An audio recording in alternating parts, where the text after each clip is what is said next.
Bueno, Bakaikuarrok herri kooperatiba bat da, herrian jendeak sortu duena, eta pixka bat herriko beharrei erantzuteko eta herriari zerbitzuak emateko sortu den kooperatiba bat, ez? Eta zergatik kooperatiba? Azkenean ekonomia sozial eta eraldatzailean oinarritutako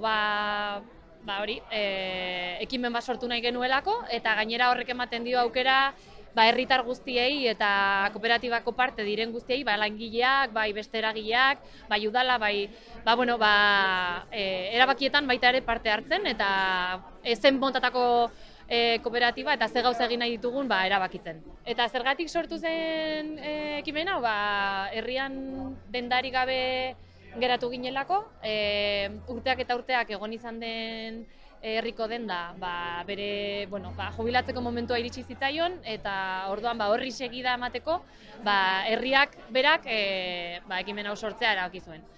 Eta momentuz denda ireki dugu, eta hori da lehenengo pausua, ez? Herrian denda bat egotea eta herritarrentzako eguneroko gaiak erosteko aukera bermatzea.